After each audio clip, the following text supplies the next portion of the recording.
Welcome to the 10th episode of Mario Party Origins, where we take a look at the console and handheld Mario Party games in depth. And today, we are taking a look at the final Mario Party game made by Hudson Soft and the next handheld installment Mario Party title, Mario Party DS. This is my very first Mario Party title I've had, and it is ironically one of my favorites. And it's, in my opinion, probably the most underrated Mario Party title out there. And you're probably asking, why do I like it so much? And plenty of others. Time to find out. Alright, so let's talk about this game. So, first, funny thing is, yes, this game actually has a story mode. So, we can go in and talk about the plot, I guess. Bowser is using evil plans to shrink everyone. And Mario and the gang has to collect these sky crystals to stop Bowser and his evil plans and to make Mario go back to normal size. It's kind of a funny plot in my opinion, so yeah. Although this is almost the last game where it even had an actual interesting story. We'll get to that game. So, let's go in and talk about, the roster. So, since this is just a handheld title, I guess, yeah, there's only 8 characters, sadly. You have Mario, Luigi, Peach, Daisy, Wario, Waluigi, Yoshi, and Toad. Those are just the characters. There's no new characters, it's just those 8.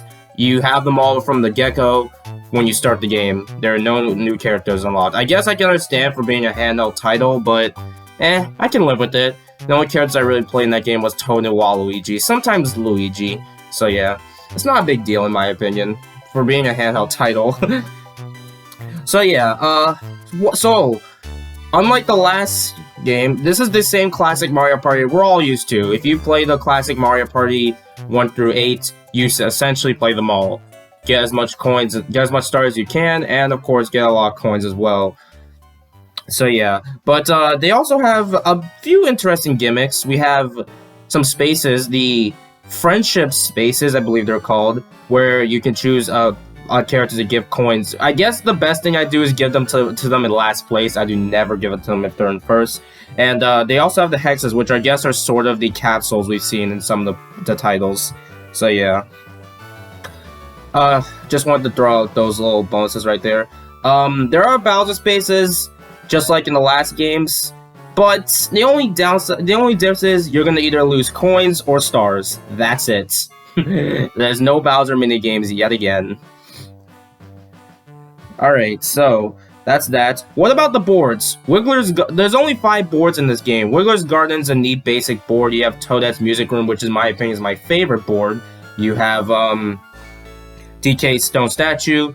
Probably my least favorite, even though I'm a Donkey Kong fan. You have Kamek's Library, I believe it's called. And a lockable board for playing the story mode, Bowser's Pinball Machine. Kind of a chaotic kind of board, so yeah. The boards are pretty cool though, I like them. Alright, so that's that. And the music, it's pretty nostalgic in my opinion, so I don't think I need to really go over the music. I mean, every Mario Party in some ways has good music, so yeah. Alright, now the minigames. So, since this is on the DS, of course it's going to be a mix of using the mic. Remember the mic system on the DS? I kind of forgot about those minigames, to be honest. And we have the touchscreen, of course, and the regular buttons. There are different types of minigames. Goomba Wrangler, Rail Riders, Camera Shy, Hot Shots, Cheap Chance, a luck-based one, Raft Riots, and then we have those 1v3s, Fast Food Frenzy is kind of cool, Flash and Dash, Rubber Ducky Rodeo. You have 2v2 minigames, of course, Double Vision, Memory Mash, Sprinkle Scares, just to name a few. And the dual minigames, unfortunately, they're like either the free-for-alls or some of the, I think, 2v2s? I think? No, it's just the free-for-alls. Yeah. But yeah, and then we also have the battle games, so yeah. And also, during the story mode, for the first time, there are actual boss fights. But only one player, because this is only based on story mode. But yeah, there are boss fights, and I kind of like them. The Piranha Plant one is alright. I mean, I remember struggling with that boss as a kid, honestly, being really weird. You have Hammer Bro you're going against, which is kind of an easy one. Dry Bones, which is kind of like a little platform one I kind of like. Kamek's, I remember finding difficult, although it's not that bad. And the final boss, I remember being that extremely difficult, but it's actually pretty easy if you know what you're doing. And there are also puzzle mini games where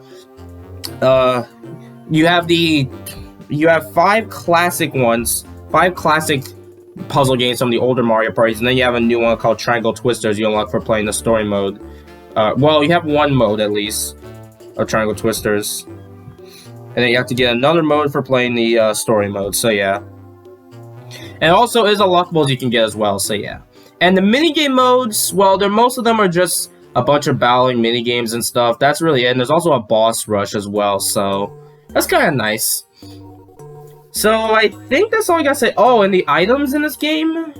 You have the star pipe, you have the double dice, triple dice, stuff like that. Items aren't as crazy unlike the other games, but they're cool. They function the same as we're all used to. Alright, and that's it for Mario Party DS. I think I talked about everything I can. Yeah, I think I did. So final thoughts. Yeah, this game is amazing. I still love this game to this day, and I play on my own whenever I feel like it, and I still have a fun time. This game is too nostalgic to me, and I love it so much. It's not my favorite Mario Party, but it's at least in my top 5. And this, like I said, it's probably the most underrated Mario Party game because Nintendo hardly mentioned it. And also the fact that this was also, unfortunately, Hudson-Soft's final Mario Party title. So yeah. But who takes over the series now? It's ND Cube.